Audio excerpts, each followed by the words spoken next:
శివ శివ అనుకుంటా పోతే వీపు చింతపండు చేసారు.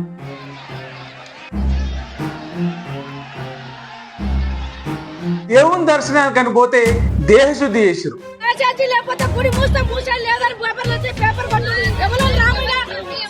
జన్మకొక శివరాత్రి జన్మకొక దర్శనం అని పోతే గంటల కొద్ది క్యూ లైన్ లో నిలబెట్టారు.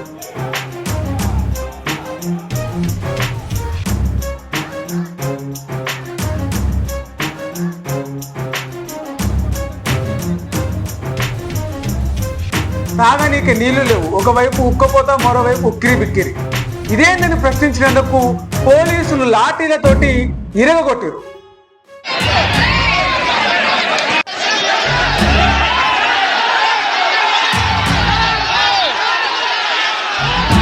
శ్రీశైలంలో శివభక్తుల గోస ఇది. మాట్లాడుకుందాం దాని గురించి. అలా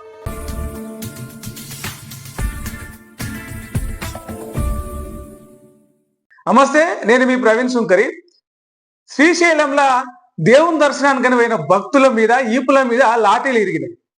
ఇరుముళ్ళు కట్టుకొని జ్యోతి ఇరుముళ్ళు కట్టుకొని శివునికి అప్పచెప్పి మొక్కు చెల్లించుకుందామని పోయిన శివభక్తులకు శివస్వాములకు కూడా ఈ లాఠీల దెబ్బలు తప్పలేదు. మొన్నటిదాకానేమో తిరుపతి లడ్డు కల్తీ అయింది, తిరుపతి లడ్డుల జంతువుల కొవ్వులు కలిపిరని చెప్పేసి నానా రాజకీయం చేశారు. ఇప్పుడేమో శ్రీశైలంలో దేవుని దర్శనానికి పోయిన శివుని భక్తుల మీద ఈపుల మీద లాఠీలతోటి నాట్యం చేయించారు. కలియుగ దేవుని లడ్డు విషయంలో రాజకీయం చేస్తారు, కైలాసవాసుని భక్తుల ఈపుల మీద లాఠీ చార్జ్ చేస్తారు. తిరుపతి లడ్డు కల్తీ అయిందని చెప్పేసి 11 రోజులు ఎన్నో ప్రక్షాళన దీక్ష అని చేసి పవన్ కళ్యాణ్ ఒక దీక్ష చేసిండు. ఏపీ డిప్యూటీ ముఖ్యమంత్రి డిప్యూటీ సీఎం పవన్ కళ్యాణ్ 11 రోజుల ప్రక్షాళన దీక్ష చేసిండు. మరి ఎలా ఆ కలియుగ దైవము దానికి చేసిన కల్తీ దానికి ప్రక్షాళన చేస్తున్నారు కదా. ఇలా కైలాసవాసుడు శివుని భక్తుల ఈపుల మీద 41 రోజులు దీక్షలు చేసి దర్శనం చేసుకుందాం దండం పెట్టుకుందాం వచ్చిన ఈపుల మీద లాఠీ చార్జీలు ముగిన. మరి ఎన్ని రోజులు దీక్ష చేస్తావు, ఎన్ని రోజులు ప్రక్షాళన చేస్తావు? ఎక్కడ పోయిండు పవన్ కళ్యాణ్? పొద్దుగా లేస్తే సనాతన ధర్మం హిందూ ధర్మం అని చెప్పి పెద్ద పెద్ద బొట్లు పెట్టుకొని ఆ గోషి కట్టుకొని ఆ పంచ కట్టుకొని ఆ మడి కట్టుకొని పూజలు చేస్తున్నట్టుగా పెద్ద బిల్లెప్పులు ఇచ్చే పవన్ కళ్యాణ్ శ్రీశైలం భక్తుల మీద ఎందుకు లాఠీ చార్జ్ మీద స్పందించలేదు? శివరాత్రి అని శ్రీశైలానికి భక్తుల రద్దీ పెరుగుతుందని ఆలయ అధికారులకు తెలియదా? బీజేపీ కూడా భాగమై ఉన్న కూటమి సర్కారుకు తెలియదా? తిరుపతి లడ్డు విషయంలో అంతగానము అరిచి గగ్గోలు పెట్టి అరిచి గోలు వేసిన వాళ్ళు శ్రీశైలం విషయంలో ఎందుకంత నిర్లక్ష్యంగా ఉన్నారు? భక్తులు పెద్ద ఎత్తున తరలిస్తారని తెలియదా? నిద్రలో కూడా హిందూ మతం రాముడు దేవుడని కలవరించే బీజేపీ దీని మీద ఇప్పటిదాకా ఒక మాట మాట్లాడదు. ఎందుకు మాట్లాడదు? అంటే శివభక్తులు హిందువులు గారా? లేకపోతే అక్కడ ఏపీలో ప్రభుత్వంలో భాగమైనందుకు సప్పుడు ఊరుకుంటున్నారా? అసలు అలా లైన్లా గంటల కొద్ది పొద్దున 5 గంటల నుంచి సోమవారం రోజు పొద్దున్న 5 గంటల నుంచి మధ్యాహ్నం 3, 4, 5 సాయంత్రం అయినప్పటికీ కూడా దర్శనానికి ఒక్క అడుగు కూడా ముందరకు పడతలేదు. అట్లా తాగనీకి నీళ్ళు లేవు. క్యూ లైన్లు ఎట్లా ఉంటుందో శ్రీశైలం క్యూ లైన్ మన అందరికి తెలిసిందే. ఇబ్బంది అవుతుంది అని చెప్పేసి అరిచి గోల వేసి నినాదాలు చేస్తే ఆ గేట్ లాంటివి తీసి పోలీసులు ఆ శివభక్తుల మీద శివస్వాముల మీద అడ్డగోలుగా లాఠీచార్జ్ చేసారు. ఇదేంటయ్యా గంటలు మమ్మల్ని క్యూ లైన్లు నిలబెట్టారు, మరి దర్శనానికి పంపించారా అంటే పంపిస్తాం ఆగురి అని చెప్పేసి వాళ్ళకి ఉల్టా మాట్లాడతారు. అసలు వాళ్ళ గోస ఎట్లుంది, వాళ్ళు ఏం చెప్తారో ఒకసారి వాళ్ళ మాటలన్నీ వినండి, అర్థమవుతుంది. కోడలు కానీ నీ బిడ్డ కానీ ఎన్ని గంటలు 5 గంటలకు మబ్బులో వచ్చిన క్యూలో నిలబడ్డాము.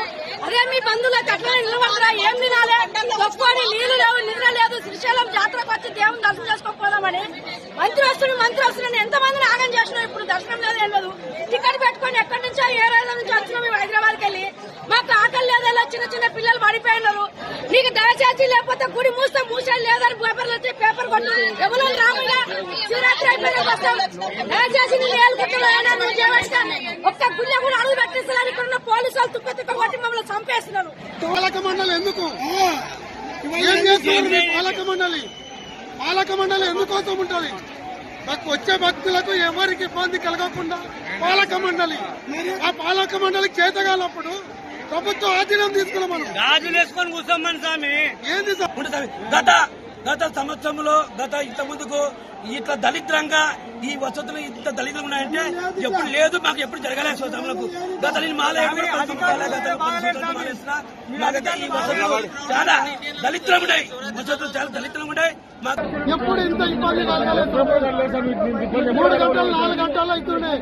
ఒక్కడోసారి రాత్రి 12 గంటల నుంచి ఇంతవరకు స్వామి నీళ్లు అందిస్తున్నారు. ఇట్లాంటి పాలక మండలికి ఈ ప్రభుత్వము వాళ్ళ మీద వాళ్ళకు బుద్ధి కలిగించాలని.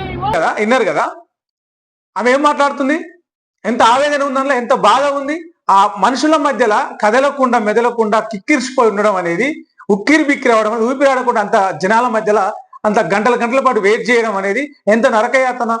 శ్రీశైలంలో తిరుపతిలో అంటే రూములు కంపార్ట్మెంట్లలో ఉంటారు, కొంచెం టైంకు నీళ్లు ఉంటాయి, ఆడ పాలు ఇంకేదో ఏదో ఇస్తా ఉంటారు తినడానికి, టిఫిన్ లంచ్ ఏదో ఇస్తా ఉంటారు.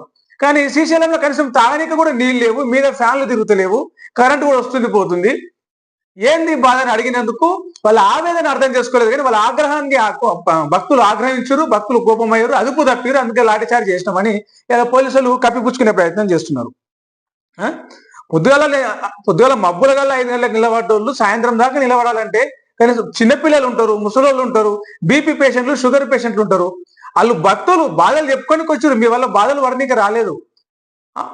కూటమి ప్రభుత్వం ఏపీలో బీజేపీ, టీడీపీ, జనసేన 3 పార్టీలు కలిసి ఏర్పాటు చేసిన ఈ కూటమి ప్రభుత్వంలో అందులో భాగమైన హిందుత్వ ఎజెండాగా పనిచేసే బీజేపీ భాగమైన ఈ ప్రభుత్వ హయాంలో శ్రీశైలంలో అట్లా, తిరుపతిలో ఇట్లా అయితే అసలు హిందుత్వాన్ని పొద్దుగా లేసి హిందుత్వాన్ని మాట్లాడే పవన్ కళ్యాణ్ కానీ బీజేపీ కానీ ఎందుకు శ్రీశైలం భక్తుల మీద అసలు ఆ ఏర్పాట్ల విషయంలో ఎందుకు నిర్లక్ష్యం చూపించారు, ఎందుకు పట్టించుకోలేదు, ఎందుకు వదిలేసారు గాలికి?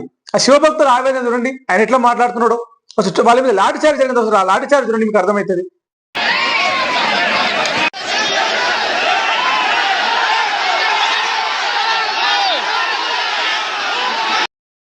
వాళ్ళు స్వాములు కదా, 40 రోజులు 41 రోజులు మండల కాలం పాటు దీక్ష చేసి సన్నీళ్ళ స్నానం చేసి ఒక పూట తిని కింద పడుకొని చాప మీద పడుకొని కట్కనీళ్ళ మీద నిద్ర చేసి దీక్షలు చేసి వాళ్ళ మొక్కులు ఏమున్నాయో వాళ్ళ భక్తి ఉందో స్వామికి ఆ శివునికి అప్పచెప్పుదామని వచ్చిన వాళ్ళు.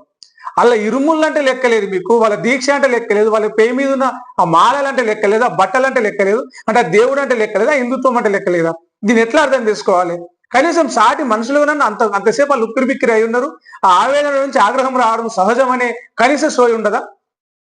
మంత్రుల కాన్వాయిలకు ఒక్క 2 సెకండ్లు ఏదైనా కారటం వస్తున్నా, ఏదైనా బైక్ అటం వస్తున్నా, జరంతా ట్రాఫిక్ ఉంటేనో అరచికి పెద్ద హడావిడి చేస్తారు. ఒక్క నిమిషం పాటు కూడా రోడ్డు మీద మీ కాన్వాయ్కి అడ్డం రావద్దు. పుసుకున్న గిట్నే శ్రీశైలంకో, ఏ తిరుపతికో, ఏ కాణిపాకంకో, ఏ విజయవాడకో దర్శనానికి పోతే 2 సెకండ్లు కూడా వెయిట్ చేయకుండా వివిఐపి క్యూ లైన్ పేరుతోటి దబుక్కున పోతారు, దర్శనం చేసుకుంటారు, బయటపడతారు. మీరు కూడా ఆ సామాన్యుల క్యూ లైన్లలో నిలబడి ఆ సర్వదర్శనం చేసుకొని చూడరి, మీకు అర్థమవుతుంది అలా బాధలేందో. ఏర్పాట్లు చేయకపోవడం మీ తప్పు, నిర్లక్ష్యంగా వ్యవహరించడం మీ తప్పు, భక్తులు అడిగిన దానికి సమానం చెప్పుకోవడం మీ తప్పు. తిరిగి మళ్ళీ భక్తుల మీద లాఠీచార్జ్ చేస్తే ఏందన్నట్టు ఇది అహంకారమా, లేకపోతే అధికారం చేతిలో ఉందన్న అధికారం ఇందులో ఎక్కువ రోజులు చేతిలో ఉండదు. మొన్నటిదాకా జగన్ చేతిలో ఉంది, ఇప్పుడు చంద్రబాబు నాయుడు చేతిలోకి వచ్చింది, రేపు ఇంకొకటి చేతిలోకి పోతుండొచ్చు, ఏపీలోనైనా తెలంగాణలో దేశంలోనైనా. కానీ సామాన్యులు భక్తులు అంతకంటే ముందు మీ కోటేసిన ఓటర్లు కూడా ఆ విషయాన్ని కూడా గుర్తుపెట్టుకోవాలి. వాళ్ళు రేపు ఓటేనికి పోయినప్పుడు ఈ లాఠీచార్జ్ ఇది గుర్తుకు రాదా? అరే తిరుపతి లడ్డుల మొత్తం కల్తీ లేకపోయినా కల్తీ చేసి అని చెప్పేసి మొత్తం మనల్ని మన మనసులు గాయపరిచారు అని చెప్పేసి అది గుర్తుకు రాదా? దేవుని దర్శనానికి పోతే, శివుని దర్శనానికి పోతే ఈ చింతపండు చేసిరు అనే విషయం గుర్తుకు రాదా? దెబ్బలు తిన్నోళ్ళకే కాదు, అది కళ్ళారు చూసిన వాళ్ళకి కూడా గుర్తుకొస్తుంది. కాబట్టి ఈ ప్రభుత్వాలు ఏవైతే ఉన్నాయో వాళ్ళ బాధ్యతను చక్కగా చేసి భక్తులు వస్తున్నప్పుడు ఆ ఏర్పాట్లను చక్కగా చేస్తే భక్తుల ఆగ్రహం కాదు, కట్టాలు తెంచుకోరు, అదుపు తప్పరు. అదుపు తప్పింది ఎక్కడ? పరిపాలన అదుపు తప్పింది అని క్లియర్గా అర్థమవుతుంది. ఆ ఏర్పాట్లు అదుపు తప్పింది, ఆ అధికారులు అదుపు తప్పారు. అధికారులు అదుపు తప్పి పట్టించుకోకుండా భక్తుల సౌకర్యాలను గాలికి వదిలేసి భక్తులు అదుపు తప్పారు. కాబట్టి ఎంతమంది వస్తే కనీసం ఏర్పాట్లు చేయరా? తిరిగి మళ్ళీ భక్తుల మీద తప్పేసే ప్రయత్నం చేస్తున్నారు. సో ఖచ్చితంగా దీనికి ప్రజలే సమాధానం చెప్తారు, ఆ శివుడు కూడా సమాధానం చెప్తారు. మీరు ఏం చేశారంటే ఒకవైపు వెంకటేశ్వరుని వైకుంఠ వాసంతో ఇళ్ళు పెట్టుకున్నారు, ఆయన కల్తీ చేశారని చెప్పేసి అక్కడ ఒక అపచారం చేశారు, ఇప్పుడు కైలాస వాసంతో అపచారం చేశారు. ఈ ఇద్దరు ఏదో ఒక రకంగా తిరిగి వాళ్ళ ఆగ్రహానికి దీనికి కారణమైన వాళ్ళు గురికాక తప్పదనేది ఇప్పుడు ఆడ శివభక్తులు శ్రీశైలంలో పోలీసులతో దెబ్బలు తిన్న శివభక్తులు చెప్తున్నారు. దేవుడు మేము చూడకపోయినా మా నుంచి రిప్లై దేవుడు ఇస్తాడని చెప్తా ఉన్నారు. మరి చూద్దాం ఏమవుతుందో. మరో వీడియోలో మళ్ళీ కలుద్దాం. నేను మీ ప్రవీణ్ సుంకరి. ఈ వీడియో మీకు నచ్చితే కామెంట్ చేయండి, లైక్ చేయండి, షేర్ చేయండి, మన ఛానల్ సబ్స్క్రైబ్ చేసుకోండి. Thank you.